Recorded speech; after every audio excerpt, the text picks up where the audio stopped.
Capítulo 8. Mariana, a filha de João da Cruz, quando viu seu pai pensar a chaga do braço de Simão, perdeu os sentidos. O ferrador riu estrondosamente da fraqueza da moça, e o académico achou estranha sensibilidade em mulher afeita a curar as feridas com que seu pai vinha laureado de todas as feiras e romarias. Não há ainda um ano que me fizeram 3 buracos na cabeça quando eu fui à senhora dos remédios a Lamego. E foi ela que me tosquiou e rapou o casco à navalha, disse o ferrador. Pelo que vejo, o sangue do fidalgo deu volta ao estômago da rapariga. Estamos então bem aviados. Eu tenho cá a minha vida e queria que ela fosse a enfermeira do meu doente.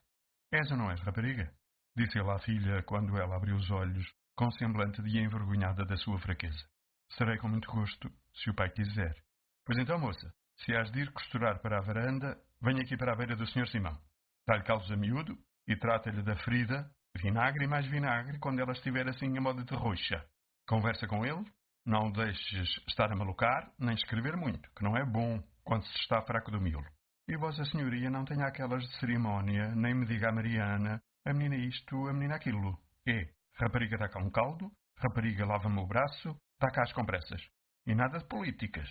Ela está aqui como sua criada, porque eu já lhe disse que se não fosse o pai de Vossa Senhoria, já ela há muito tempo que andava por aí às esmolas. Ou pior ainda, é verdade que eu podia deixar-lhe uns benzinhos ganhos ali a suar na bigorna há 10 anos. Afora uns 400.000 reis que herdei de minha mãe, que Deus haja. Mas Vossa Senhoria bem sabe que se eu fosse à forca ou pela barra fora, vinha à justiça e tomava conta de tudo para as custas.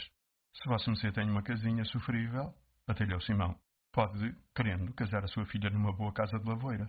Assim ela quisesse. Maridos não lhe faltam. Até o alferes da casa da igreja a queria, se eu lhe fizesse doação de tudo. Que pouco é, mas ainda vale 4.000 cruzados bons. O caso é que a moça não tem querido casar. E eu, a falar a verdade, sou só, e mais ela. E também não tenho grande vontade de ficar sem esta companhia, para quem trabalho como moiro. Se não fosse ela, Fidalgo, muita asneira tinha eu feito. Quando vou às feiras ou romarias, se a levo comigo, não bato, nem apanho. Indo sozinho. É a desordem certa. A rapariga já conhece quando a pinga me sobe ao capacete do alambique. Puxa-me pela jaqueta e, por bons modos, põe-me fora do arraial. Se alguém me chama para beber mais um quartilho, ela não me deixa ir. E eu acho graça à obediência com que me deixo guiar pela moça que me pede que não vá por alma da mãe. Eu cá, em ela me pedindo por alma da minha santa mulher, já não sei de que freguesia sou. Mariana ouvia o pai escondendo meio rosto no seu alvíssimo avental de linho.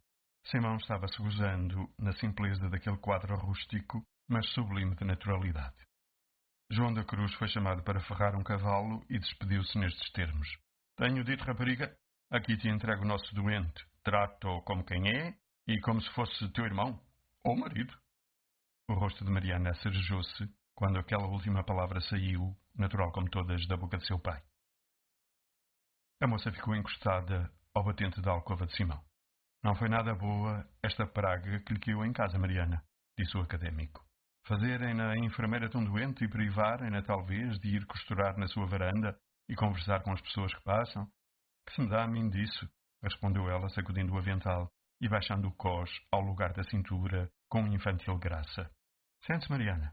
Seu pai disse-lhe que se sentasse. Vá buscar a sua costura e dê-me dali uma folha de papel e um lápis que está na carteira. Mas o pai também me disse que o não deixasse escrever, replicou ela sorrindo. Pouco não faz mal. Eu escrevo apenas algumas linhas. Veja lá o que faz, tornou ela dando-lhe o papel e o lápis. Olhe se alguma carta se perde e se descobre tudo. Tudo o quê, Mariana? Pois sabe alguma coisa? Era preciso que eu fosse tola. Eu não lhe disse já que sabia da sua amizade a uma menina fidalga da cidade. Disse, mas que tem isso. Aconteceu o que eu receava. Vossa Senhoria está aí ferido e toda a gente fala nos homens que apareceram mortos. Que tenho eu com os homens que apareceram mortos? Para que está a fingir-se de novas? Pois eu não sei que esses homens eram criados do primo da tal senhora. Parece que Vossa Senhoria desconfia de mim e está a querer guardar um segredo que eu tomara que ninguém soubesse, para que meu pai e o Sr. Simão não tenham alguns trabalhos maiores.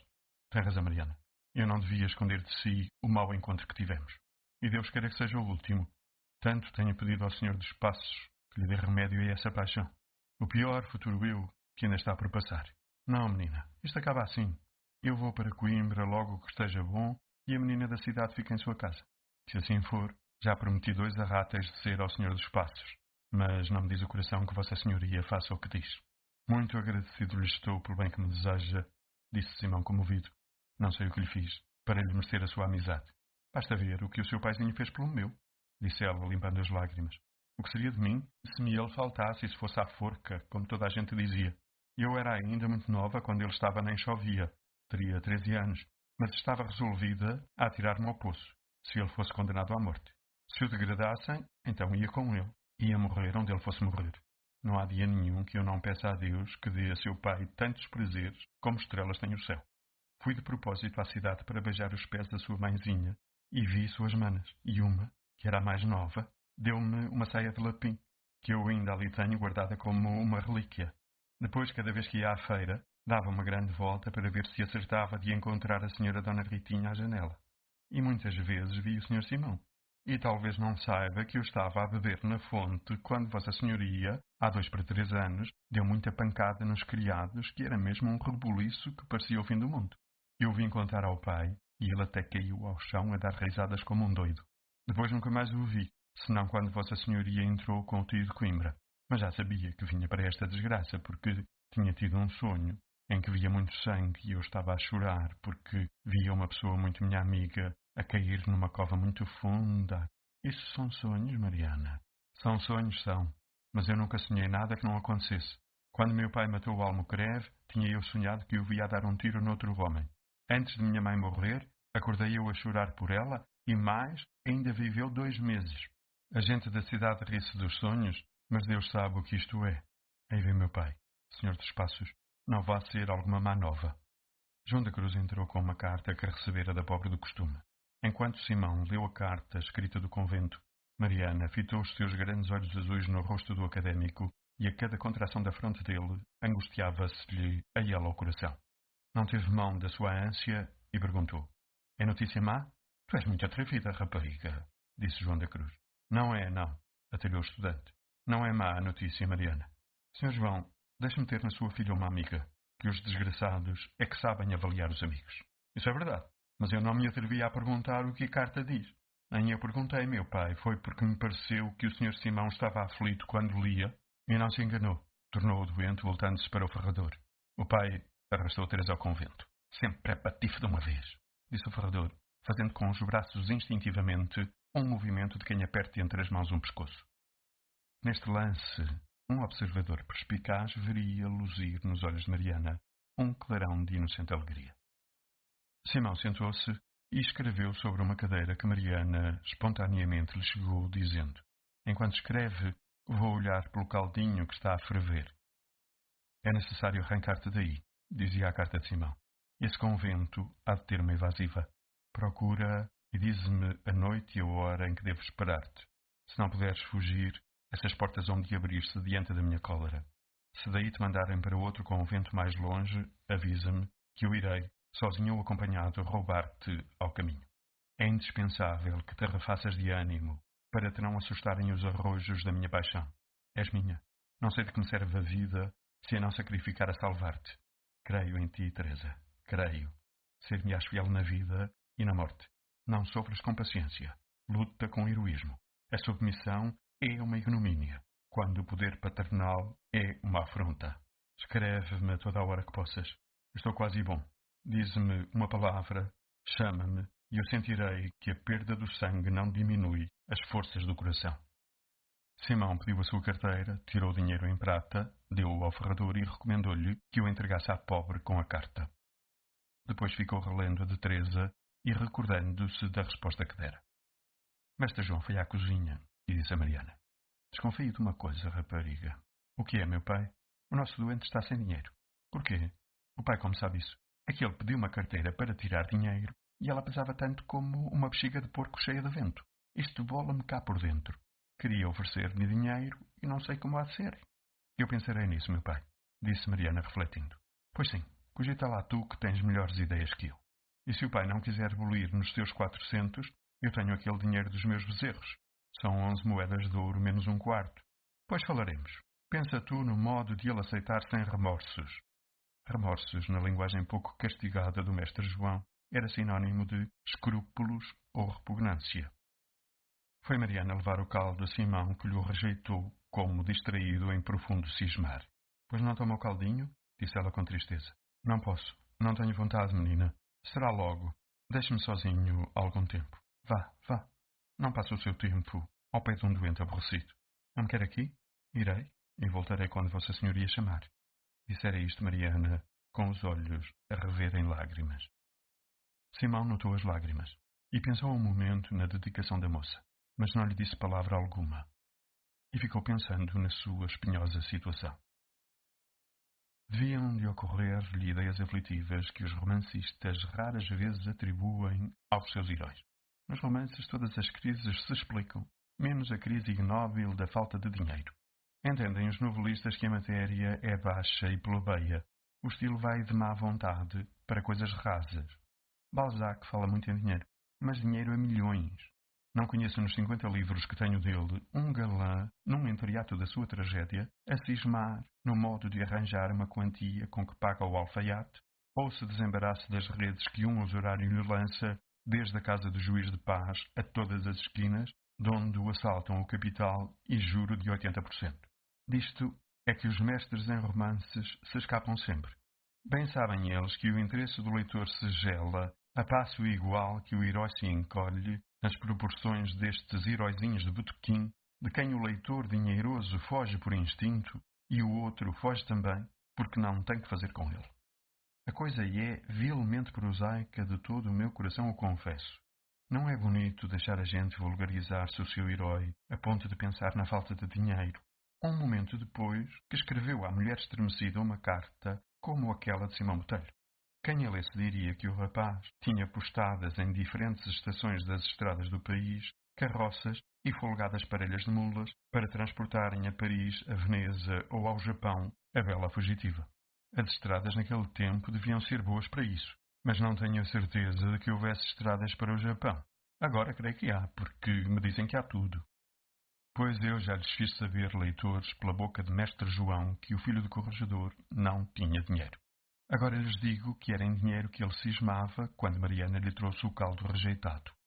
Ao meu ver, deviam atribulá-lo estes pensamentos. Como pagaria a hospitalidade de João da Cruz? Com que agradeceria os desvelos de Mariana? Se Teresa fugisse, com que recursos proveria à subsistência de ambos? Ora, Simão Botelho saíra de Coimbra com a sua mesada, que não era grande, e quase lhe absorvera o aluguel da cavalgadura e a gorjeta generosa que dera ao arrieiro, a quem devia o conhecimento do prestante ferrador. As relíquias desse dinheiro dera a zelo à portadora da carta naquele dia. Má situação. Lembrou-se de escrever à mãe. Que lhe diria ele? Como explicaria a sua residência naquela casa? Deste modo, não iria ele dar indícios da morte misteriosa dos dois criados de Baltasar Coutinho? Além de que, subejamente sabia ele, que sua mãe o não amava, e a mandar-lhe algum dinheiro em segredo seria escassamente necessário para a jornada até Coimbra. Péssima situação. Cansado de pensar, favoreceu a providência dos infelizes com um sono profundo. E Mariana entrara pé ante pé na sala, e ouvindo-lhe a respiração alta, aventurou-se a entrar na alcova. Lançou-lhe um lenço de caça sobre o rosto, em roda do qual zombia um enxame de moscas. Viu a carteira sobre uma banqueta que adornava o quarto, pegou nela e saiu pé ante pé. Abriu a carteira, viu papéis, que não soube ler, e num dos repartimentos 2 moedas de 6 vinténs. Foi restituir a carteira ao seu lugar e tomou de um cabide as calças, colete e jaqueta à espanhola do hóspede. Examinou os bolsos e não encontrou um ceitil. Retirou-se para um canto escuro do sobrado e meditou. Esteve meia hora assim e meditava angustiada a nobre rapariga. Depois ergueu-se de golpe e conversou longo tempo com o pai. João da Cruz escutou-a, contrariou-a, mas ia de vencida sempre pelas réplicas da filha, até que afinal disse: Farei o que dizes, Mariana. Dá-me cá o teu dinheiro, que não vou agora levantar a pedra da lareira para abolir no caixote dos 400.000 reis. Tanto faz um como o outro. Teu é ele todo. Mariana deu-se pressa em ir à arca, de onde tirou uma bolsa de linho com dinheiro em prata e alguns cordões, anéis e arrecadas. Guardou o seu ouro numa boceta e deu a bolsa ao pai. João da Cruz aparelhou a égua e saiu. Mariana foi para a sala do doente. Acordou Simão. Não sabe? Exclamou ela com semblante entre alegre e assustado. Perfeitamente contrafeito. Que é, Mariana? Sua mãezinha sabe que Vossa Senhoria aqui está. Sabe? Isso é impossível. Quem lhe disse? Não sei. O que sei é que ela mandou chamar meu pai. Isso espanta-me. E não me escreveu? Não, senhor. Agora me lembro que talvez ela soubesse que o senhor aqui esteve e cuide que já não está e por isso lhe não escreveu. Poderá ser? Poderá, mas quem o diria? Se isto se sabe, então podem suspeitar da morte dos homens. Pode ser que não. E ainda que desconfiem, não há testemunhas. O pai disse que não tinha medo nenhum. O que for, soará. Não esteja agora a cismar nisso. Vou-lhe buscar o caldinho, sim? Vá, se quer, Mariana. O céu deparou-me em si a amizade de uma irmã. Não achou a moça, na sua alegre alma, palavras em resposta à doçura que o rosto do mancebo exprimia. Veio com o caldinho, diminutivo que a retórica de uma linguagem meiga sanciona, mas contra a qual protestava a larga e funda malga branca ao lado da travessa com meia galinha loira de gorda. Tanta coisa! Exclamou sorrindo Simão. Como o que puder, disse ela corando. Eu bem sei que os senhores da cidade não comem em malgas tamanhas, mas eu não tinha outra mais pequena, e coma sem nojo que esta malga nunca serviu, que a fui eu comprar à loja por pensar que Vossa Senhoria não quisera ontem comer por se atrigar da outra. Não, Mariana, não seja injusta. Eu não comi ontem, pela mesma razão porque não como agora. Não tinha, nem tenho vontade. Mas coma, por eu lhe pedir. Perdoe o meu atrevimento. Faça de conta que é uma sua irmã que lhe pede. Ainda agora me disse que o céu me dava em si a amizade de uma irmã. Pois aí está. Simão achou tão necessário à sua conservação o sacrifício como ao contentamento da carinhosa Mariana. Passou-lhe na mente, sem sombra de vaidade, a conjectura de que era amado daquela doce criatura. Entre si dizia que seria uma crueza mostrar-se conhecedor de tal afeição, quando não tinha alma para lhe apremiar, nem para lhe mentir. Assim mesmo, bem longe de se afligir, lisonjeavam os desvelos da gentil moça. Ninguém sente em si o peso do amor que inspira e não comparte. Nas máximas aflições, nas derradeiras horas do coração e da vida, é grato ainda sentir-se amado quem já não pode achar no amor diversão das penas, nem soldar o último fio que se está partindo. Orgulho ou insaciabilidade do coração humano, seja o que for. No amor que nos dão é que nós graduamos o que valemos em nossa consciência. Não desprezia, portanto, o amor de Mariana ao amante apaixonado de Teresa. Isto será culpa no severo tribunal das minhas leituras. Mas, se me deixam ter opinião, a culpa de Simão Botelho está na fraca natureza, que é toda galas no céu, no mar e na terra, e toda incoerências, absurdezas e vícios no homem que se aclamou a si próprio o rei da criação, e nesta boa fé dinástica vai vivendo e morrendo.